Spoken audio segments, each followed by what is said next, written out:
તો પ્રવાસનું લોકેશન છે આપણું કષ્ટભંજન દેવ મંદિર. 9 વાગી ગયા એટલે ટ્રાફિક પણ ઓછી હતી. દાદાનો રાત્રિનો આજ છે શુક્રવારની નાઇટ અને પહોંચી ગયા છીએ આપણે સુરજબારી પુલ પાસે.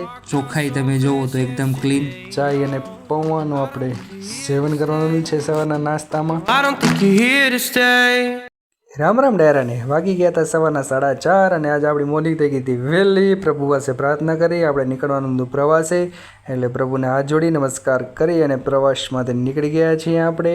તો પ્રવાસનું લોકેશન છે આપણું કષ્ટભંજન દેવ મંદિર. તો ગાડીની ચાવી લઈ ગાડીનો સેલ લાગી ગયો છે ને નીકળી ગયા છીએ પ્રવાસે. કારણ કે ઉઠ્યા હતા આપણે વહેલા, તો સૂરજ દાદાથી આપણે વહેલા ઉઠી ગયા છીએ આજે એક દિવસ. તો સૂર્યનારાયણને નમસ્કાર કરી લીધા અને પહોંચી ગયા છીએ આપણે સુરજબારી પુલ પાસે સવારના નજારા માટે. કારણ કે સુરજબારી પહોંચી ઉતરી એટલે ભૂખ તો લાગે જ, એટલે આપણે ઊભા રહીશું હવે નાસ્તા માટે. નાસ્તો કરવા માટે આપણે પહોંચી ગયા છીએ એટલે સંભાર અને જલેબી ફાફડા સાથે નાસ્તો કરી અને પાછા નીકળી ગયા છીએ અને થઈ ગયા છે બપોર. તો રાધે કૃષ્ણ રેસ્ટોરન્ટમાં આપણે રેસ્ટ લઈ અને બપોરનું ભોજન માણનો આનંદ માણશું. બપોરનું ભોજનનો આનંદ માણી લીધો છે. ટાટા બાય બાય કહી અને સાંજ પડતા પહોંચી ગયા કષ્ટભંજન દેવ મંદિર સાળંગપુર. આ છે સાળંગપુર શ્રી હનુમાનજી દાદાનું મંદિર. આજ છે શુક્રવારની નાઇટ. સારી એવી પબ્લિક દેખાઈ રહી છે દાદાના દરબારમાં. આ છે શ્રી કષ્ટભંજન દેવનું મંદિર. દાદા સામે દેખાઈ રહ્યા છે. કારણ કે હતો સાંજનો સમય, રાત્રિના 9 વાગી ગયા એટલે ટ્રાફિક પણ ઓછી હતી. દાદાનો રાત્રિનો શણગાર પણ લાગી ગયો છે. હવે મંદિર આપે પહોંચી ગયા છીએ ભોજનાલય, જે 40 કરોડના ખર્ચે બનેલું છે. અને અહીં એક સાથે 5000 લોકો બેસી અને જમી શકે તેવી વ્યવસ્થા કરવામાં આવી છે. એકદમ ચોખ્ખાઈ તમે જોવો તો એકદમ ક્લીન. સાંજનો સમય છે એટલે લગભગ સુધી બધા જમી ગયા છે. શનિવારની સવાર થઈ ગઈ છે. દાદાના મંદિર પાસે પાછા આપણે આવી ગયા છીએ. સવારના નજારો છે એકદમ જોરદાર. તો શનિવાર એટલે ફૂલ ટ્રાફિક હતી દર્શન માટે, એટલે આપણે થોડીક વાર રહીને દર્શન કરશું. કારણ કે સાંજના આપણે આવીને દર્શન કરી લીધા હતા. શનિવારનો લાવો એક અલગ જ લાવો છે.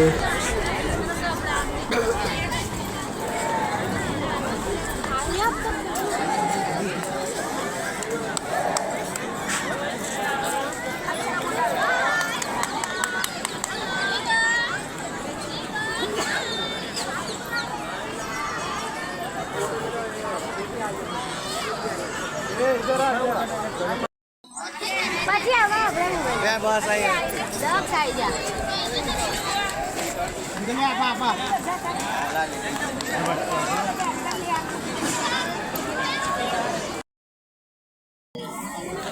વેરી નું કામ આવી જા. આ 4 જણ ને પડા લે.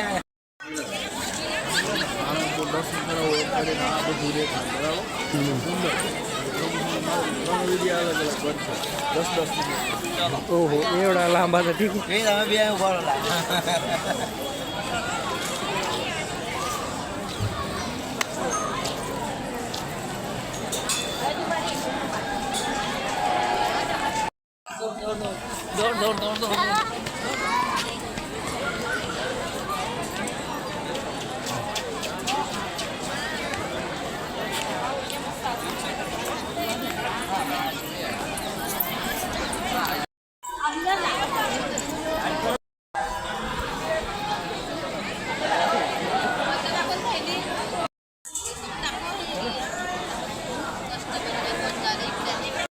એવું 10 મિનિટ સુધી હતા. 10 મિનિટ એટલે ઓછી કહેવાય તારા માટે.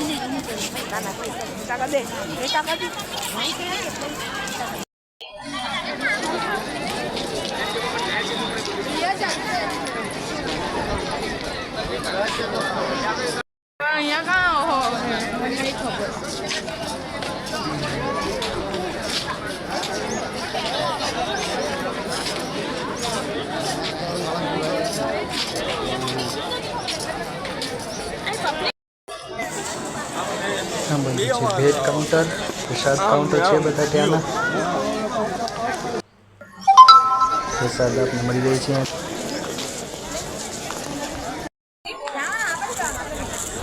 આ બારે નાના મોટા સાહિત્યના સ્ટોર છે, પ્રસાદ મળે ત્યાંથી